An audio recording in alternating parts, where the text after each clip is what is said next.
a gente combinou que ia fazer a live, eu pensei, que tal fazer algumas perguntas para algumas pessoas, né? Pedir para algumas pessoas que mandem perguntas, né? Para que a gente pudesse até, talvez, ter algumas questões. Mas só que o papo rolou e foi tão além, né, que não deu nem tempo para trazer as perguntas, né? Mas eu gostaria de agradecer as pessoas que fizeram as perguntas, né?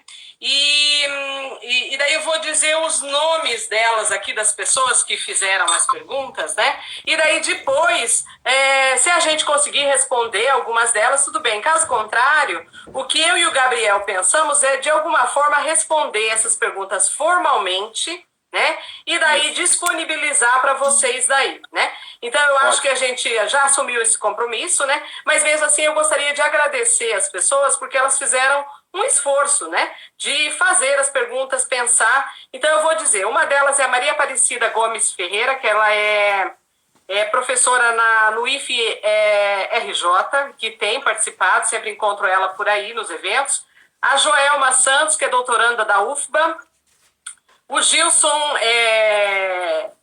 Voginski, que estava aqui na live, que é professor de espanhol. A Elivan Aparecida Ribeiro, que fez o mestrado na Universidade Federal de Lavras, que estava aqui na live também.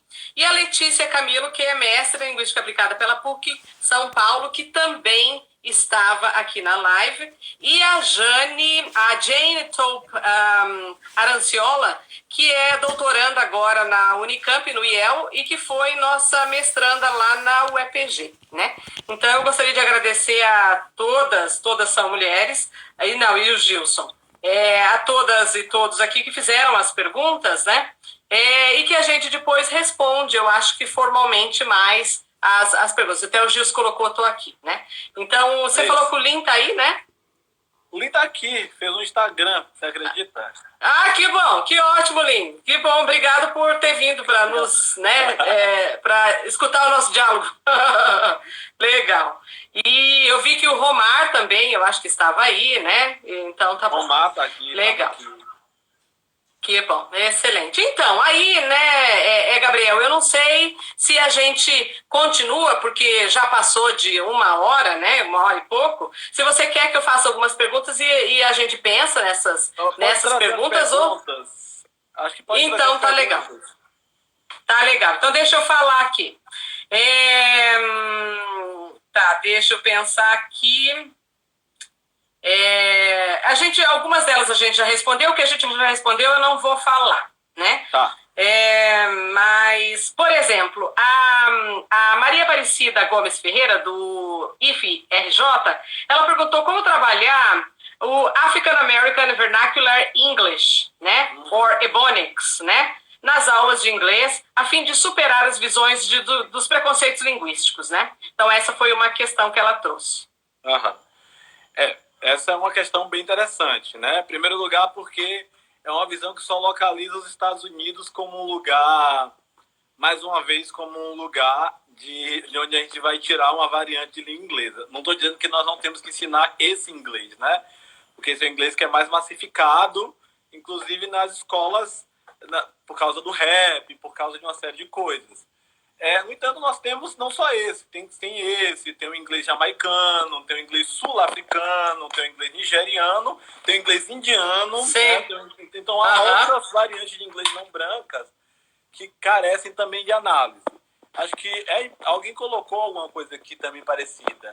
É importante que o professor de língua inglesa, diante das suas limitações, produza material. Né? Não vai existir nenhuma aula perfeita, como não vai existir nenhum livro perfeito, mas vai existir o seu material. O Romário, que é um amigo, está num grupo muito legal comigo, que é Potências Negras, está aqui falando, inclusive, sobre isso. Muitos professores desencorajam alunos negros a aprender línguas estrangeiras. Por quê? Porque muitas vezes, colegas, nós não produzimos material e ninguém vai produzir o nosso material antirracista. Né? Sim. Então, essa pergunta ela vem muito a calhar porque nós trabalhamos, às vezes, variantes de língua inglesa com as escolhas dos nossos textos, com as escolhas dos textos escritos, dos textos orais. Quando a gente precisa, por exemplo, da aula de conversação, nós estamos utilizando os mesmos materiais que são utilizados para provas como TOEFL, por exemplo. Tem que levar em conta que, às vezes, na escola pública, nós não estamos ensinando, dando aula para o TOEFL, né? Ou seja, eu já me peguei procurando material e falando, não, mas esse material é um material de lógica.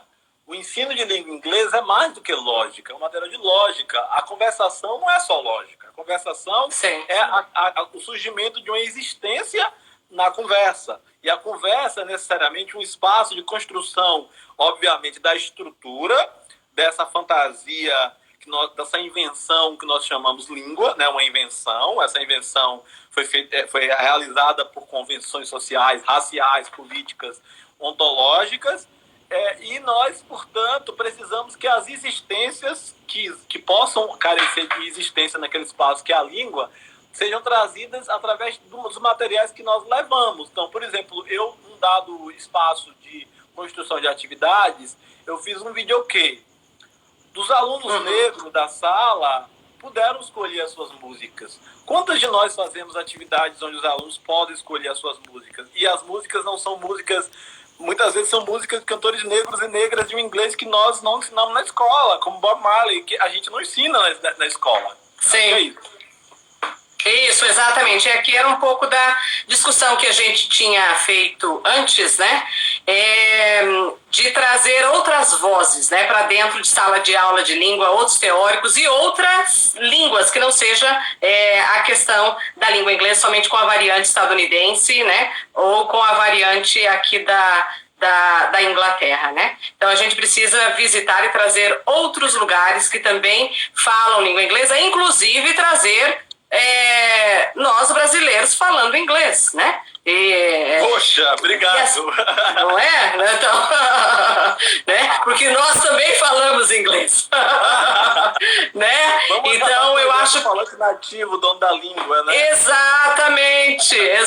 Então a gente tem que trazer outras variantes, outros falares, outras pessoas produzindo conhecimento e outras pessoas produzindo, né, e falando língua inglesa também, né.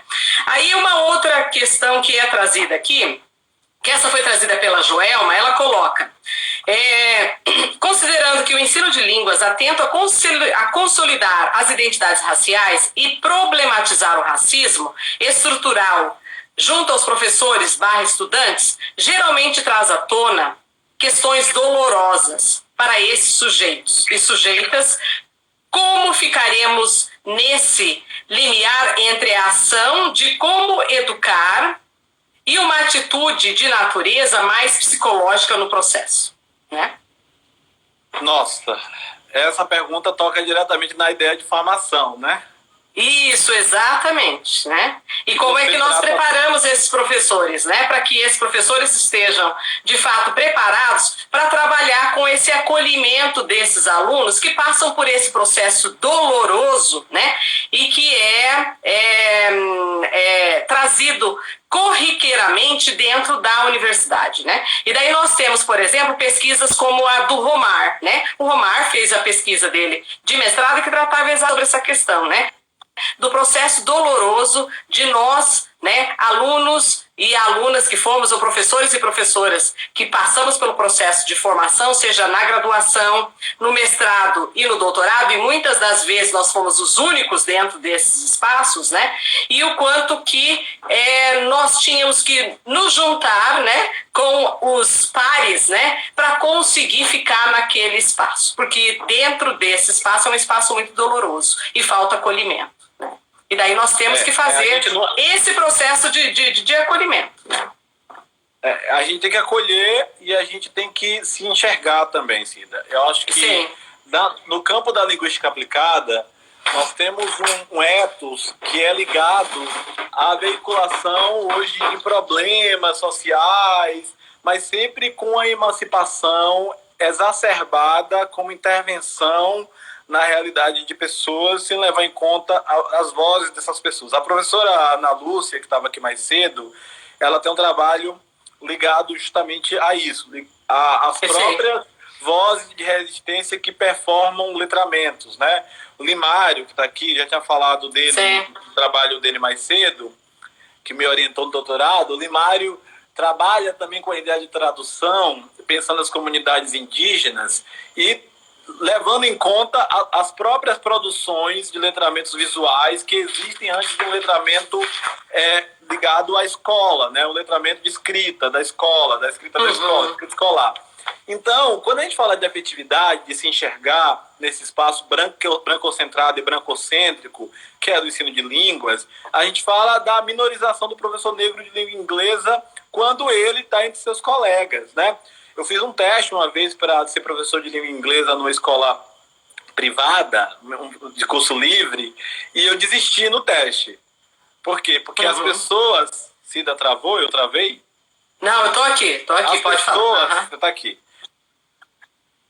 Durante o espaço de acolhimento e tal, as pessoas todas não eram formadas em letras, não estudavam letras, eram todas brancas, e uma dizia assim: eu acabei... Olha o Ione Giovino entrando aqui, tem live daqui a pouco com o Ione Giovino, acho que... A dela, acho que era junto com... Era o mesmo horário que o nosso. Era o mesmo horário. Bem-vinda, Ione. A gente está aqui na segunda rodada. Olá, Ione. Oi, Ione. Eu não a vi aí. Que bom que você está vendo. Que legal. Elas diziam assim... eu passei do livro 1 para o livro 2, mas eu passei 2 semanas nos Estados Unidos. Falavam assim. A outra dizia... Eu cursei aqui em tal curso. Aliás, eu não vou esconder o nome do curso, não, porque eu não sei se eu vou precisar um dia na vida dar outro curso. Acho que é melhor nesse período eu não falar o nome do curso. Exatamente, eu também acho. Eu também acho. Bom, aí a outra pessoa falava assim: eu acabei o curso aqui, outra pessoa branca, mas eu passei 2 semanas na Inglaterra. Eu ficava falando, meu Deus, o que eu estou fazendo aqui? O que será que eu estou fazendo aqui? Talvez não seja o meu lugar. Eu falava de Limário mais cedo, que é um britânico, também um britânico, além de outras coisas, de várias outras nacionalidades, e falava o quanto ser negro, ser não branco, ser negro no mundo de brancos, representa o sinal de que você, para estar naquele lugar, precisa ser uma pessoa de capital, em primeiro lugar. Mesmo sendo uma pessoa de capital, você vai ser questionado, né? Se você fizer mestrado, doutorado, pesquisa, se você escrever, se você ler, você sempre vai ser questionado. Por quê? Porque na produção do ensino de línguas no Brasil, a racialização ela se deu lado a lado com a elitização. Então, no momento que você tem uma desescolarização desse ensino de línguas na educação básica, você tem um abastecimento da produção desse ensino de línguas nos cursos livres. Os cursos livres são responsáveis por uma significação dessa racialização, ou seja, o racismo que pode acontecer no ensino de língua estrangeira, que atinge a formação de professores, que atinge também o afeto, né? O afeto que a gente está falando. É o afeto, é a possibilidade da gente também, e aí entra um pouco da nossa história, da gente pensar como nós também, quanto tempo nós levamos pensando que a nossa língua estrangeira, o inglês brasileiro que eu falo, que você fala, estava errado. Quanto tempo a gente levou para entender que isso não estava errado? Exatamente. Quanto tempo a gente levou para entender que não era errado falar como a gente fala? E daí entra nessa questão, né, Gabriel, que em qualquer lugar que você vá, por mais fluente que você seja, né, a questão racial, ela entra como primeira, né, é você que é lido primeiro. E a partir do momento dessa leitura, né, você tem que fazer um esforço duplicado, né, para você conseguir ser escutado dentro desses espaços, né. E daí que eu acho que, voltando um pouco na questão da teorização, da publicação e desse lugar, né, que é intelectualizado, né, o quanto que nós podemos trazer essa contribuição, né, para que isso de fato ocorra. Você mostrou o teu livro ali, né, Racismo Linguístico, não, justamente. Eu mostrei sem querer. Né? Então... mas veio num momento importante, né? Mas é um pouco desse processo, dessa teorização, né? Que eu acho que é o que a gente tem que fazer dentro da universidade, né? E também através das pesquisas que nós orientamos na graduação, nas pós-graduações, possibilitar que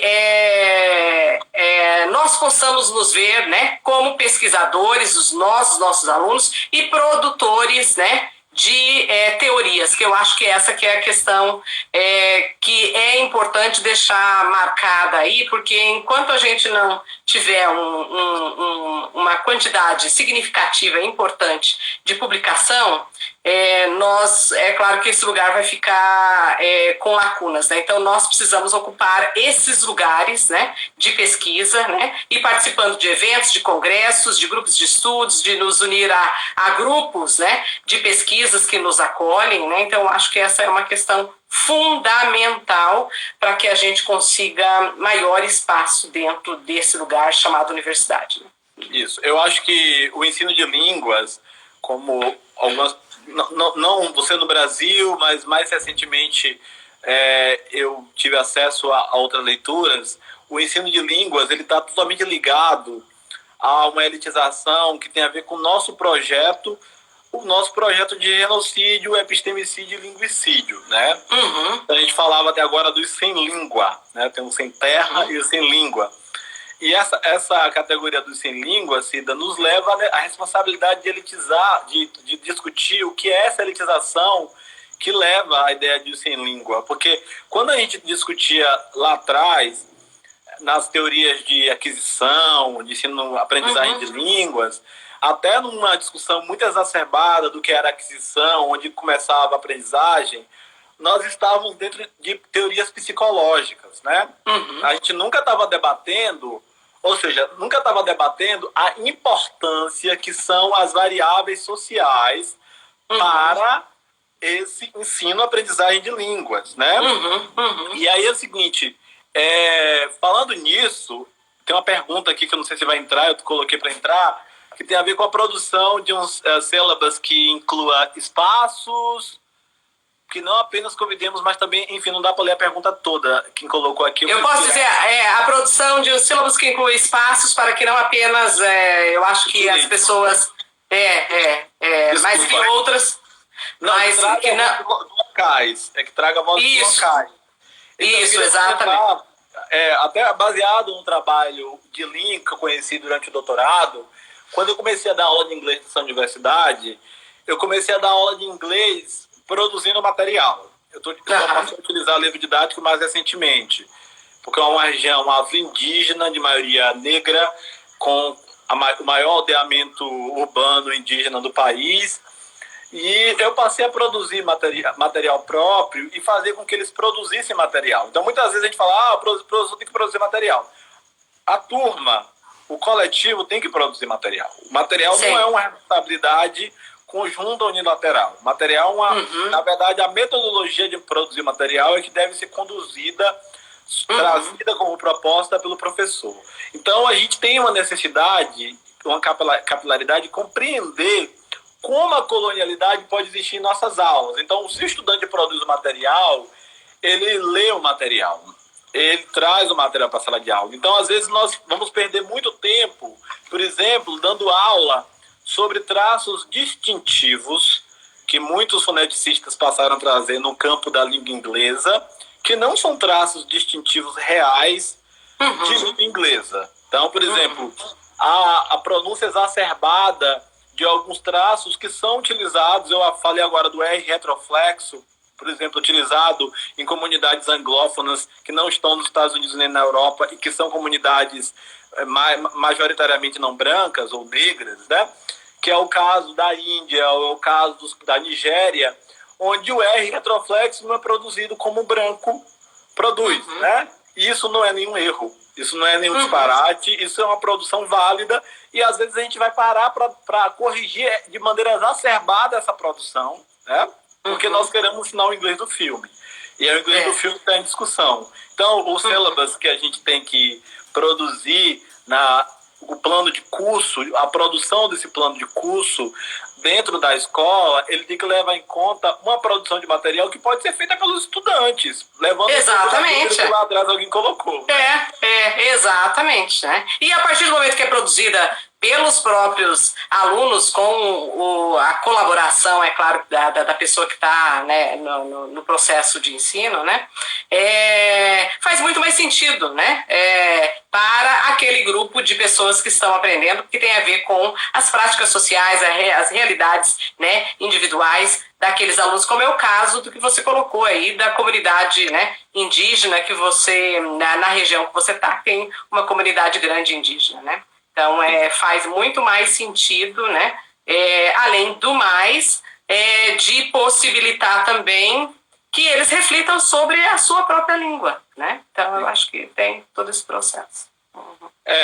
E o livro Racismo Linguístico, um dos ensaios do livro onde eu trago esse debate sobre o período colonial, é justamente para falar de alguns trechos dessa história de exclusão, né? Uma história que começa lá no século XVII, majoritariamente no século XVII, né? Quando da criação do chamado de diretório português, que ele institui o fim da língua geral, que era, como eu discuti com Tânia aqui semana passada, muito sobre isso, sobre as línguas gerais, eram línguas indígenas, né? A gente tem muita gente que tem muito dedo para falar isso, e desemboca nas línguas modernas, como a língua inglesa, que vem cheia de colonialidade, né? Que vem com imperialidade e vem com colonialidade. E a colonialidade que vem na língua inglesa, e aí eu falei muito isso com Tânia na semana passada, né? A gente debateu muito sobre isso, o que é ser transmoderno dentro da língua inglesa, né? Porque há uma necessidade profunda hoje de adequar, e aí por isso tão importante a ontologia do teu trabalho, Cida, de adequar o que é ser antirracista, né? Ser antirracista é marcar seu locus de enunciação branco no espaço de branquitude que você ocupa no mundo. Você não vai deixar de ser branco ou branca, ou mestiço claro, ou pardo claro, porque você é progressista, porque você é aliado. Então, você é um professor branco, você precisa compreender que todo material carece de suplementação. Que a produção de material é uma produção mais do que metodológica, ela é ontológica e epistemológica. Que o professor, ele está sempre lidando, eu vou falar ideologia linguística, mas com a ideologização da sua prática, porque nenhuma prática pedagógica está fora da ideologização. Se você não utiliza a ideologização de desconstruir, ou pelo menos questionar, ou pelo menos reposicionar o que você faz, o trabalho que você faz na área de língua inglesa, você não está sendo antirracista. Você não vai reposicionar o seu estudante. A outra coisa que alguém colocou aí, as falas, que Cida, aliás, colocou, as falas dos estudantes são falas de brasileiros falando inglês. Então, por que a gente não pode considerar nossos estudantes como falantes de língua inglesa? Exatamente. Né? Por que não? Eles podem não ser pessoas que tenham uma dada fluência na língua inglesa, que a gente tem que debater depois o que seja fluência, mas são falantes que estão existindo naquela língua. Exatamente essa necessidade das nossas aulas. E que são esses alunos, né, e que são professores, né, Gabriel, que estarão em contato com os alunos do ensino fundamental e do ensino médio e que tem que sentir que o que eles produzem, né, é legitimado para que eles possam, de fato, né, sentir o reconhecimento da sua identidade profissional, que é o que é tão discutido e questionado, né, sobre a questão do ensino de língua inglesa, né, que os professores eles não se sentem adequados para ensinar essa língua, porque não tem essa fluência da língua, né? E eu acho que esse lugar precisa ser tomado, né, por esses professores que são professores brasileiros, né, falando inglês, né? Então eu acho que é isso que precisa ser feito, né? Deixa eu ver, tem mais aqui algumas perguntas, Gabriel, mas eu acho que eu acho que a gente já está indo, né, longe aí na discussão, né? Isso. Exatamente. Então, não sei Quanto se a gente vai... Tempo, você sabe? Não, tem uns 20 minutos ainda se for pensar na questão do que, se for uma live de 2 horas aí, mas já faz 1h30 que a gente está falando. Então... Okay. Bom lembrar. Então, mas aí, deixa eu ver aqui, tem qual outra pergunta que tem mais algumas perguntas que foram feitas, deixa eu ver,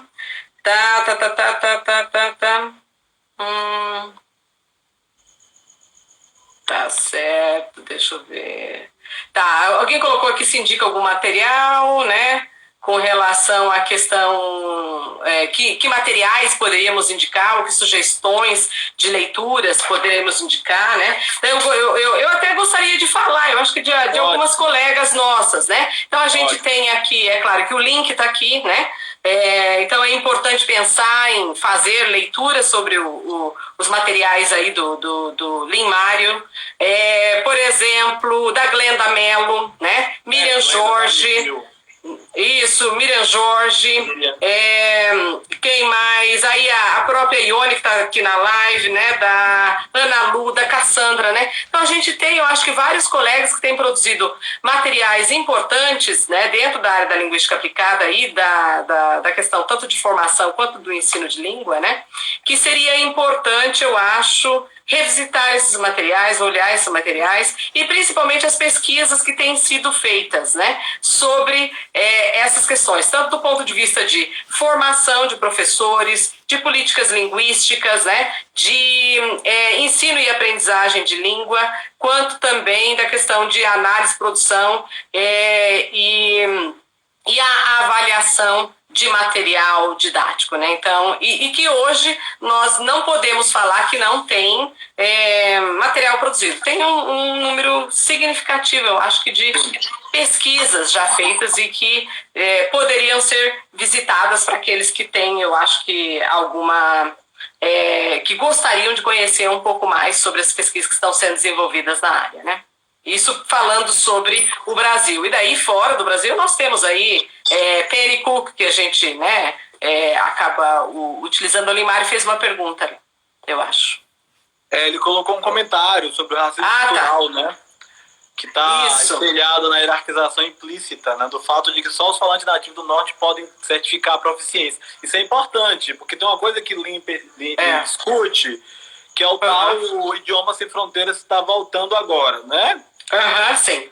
Que é a ideia de certificação, né? A gente é certificado pelo Norte e, quer dizer, nós não somos capazes de avaliar o inglês que é produzido entre nós, né? Por que nós não podemos avaliar?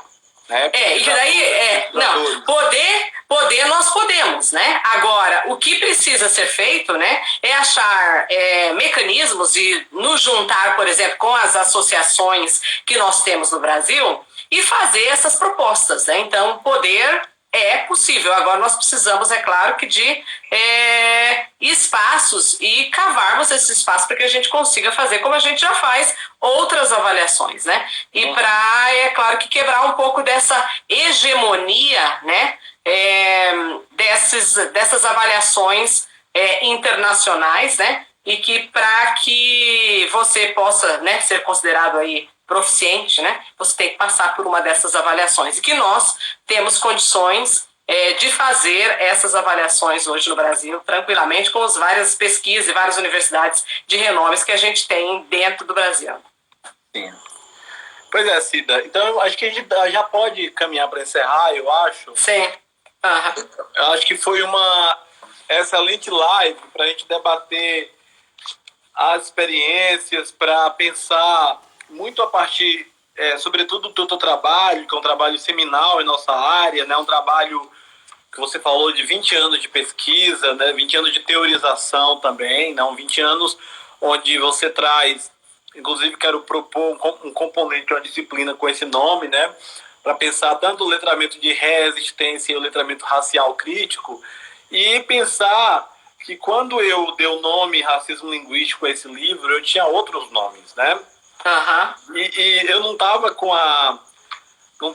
a necessidade de nomear, porque eu faço o livro questionando a nomeação, né? A ideia de nomeação eu tento questionar baseado no que eu estava estudando no doutorado. Então, eu acho que a nossa live foi muito produtiva, porque a gente pensa várias dessas coisas sempre sozinhos, né? A gente está falando de atividade, está pensando em conjunto, está se encontrando, né? Eu queria agradecer de verdade também a várias pessoas que passaram por aqui, né? Cristiane Landulfo está aqui, Lin Mário, Vitânia, Mariana Mastrella, mais cedo que você falou, eu esqueci de dizer que Mariana entrou aqui. Que ótimo, que bom, que legal. Eu queria falar uma coisa também, queria mandar um beijo muito grande para as professoras e professores negros e negras de inglês que têm me seguido nos últimos dias. E eu estou muito feliz porque a gente tem conversado bastante, tem se visto, acabei de ver uma colega lá da UESC que está fazendo doutorado ou mestrado na universidade onde eu graduei, que é uma mulher negra, professora de inglês, né? Uma outra colega, que foi colega aqui da UFSB, da uma outra professora negra de inglês. A gente tem sempre debatido um pouco mais isso. Eu acho que a gente ainda está no espaço de invisibilização, de invisibilidade. Há muito a se andar, mas como o Cida falou, e Cida é uma das pessoas do Brasil mais... Evelyn, mais atentas, Evelyn está no doutorado, mais atentas no Brasil. Cida realiza um trabalho hoje no país que ela sempre publica uma série de referências. Ela, um tempo atrás, pegou uma série de coisas publicadas em anais de congresso, né? Sempre está com esse trabalho realmente de tentar documentar o que é falado na nossa área sobre isso. Então, eu queria te agradecer de verdade, agradecer a galera que esteve com a gente até aqui esse momento e dizer que foi muito bom esse tipo de dialogado, da gente poder dialogar. E a gente quer escrever, né, sobre isso, deixar escrito, essa live por escrito. Isso, exatamente. Então eu agradeço, Gabriel, pelo convite, né?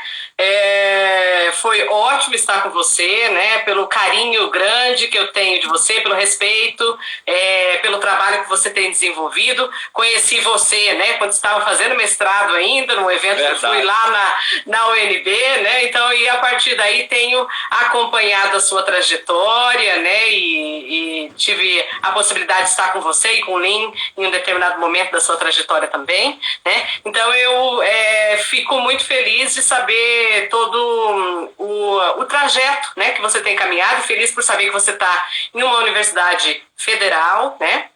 Federal do Sul da Bahia, e certamente logo estará aí contribuindo nos cursos de pós-graduação, porque nós precisamos de mais professores e professoras e pesquisadoras negros e negras dentro desses programas de pós-graduação e que estejam dispostos, né, a orientar e a acolher mais pesquisadoras e pesquisadores negros e negras, né? Porque uma das questões que eu tenho escutado muito, né, dessas várias pessoas que passaram aqui na live, de outros professores de inglês, que eu agradeço por eles terem estado, não professor só de inglês, mas eu também tenho orientado professor de espanhol, professor de língua portuguesa, né? Dentro dos temas, e outras pessoas que não são professor nem de inglês, nem de espanhol, tem professor de história, tem pessoas da área da jornalismo, né? Então tem uma gama de pessoas que a gente acolhe que estão interessados em refletir sobre questões da linguística aplicada, né?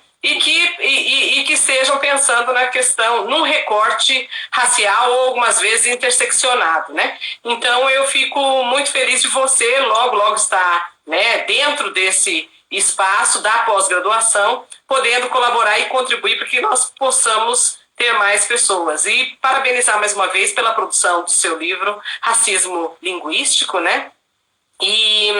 E também dizer que o caminho é esse, né? Nós tentarmos teorizar, né? As experiências.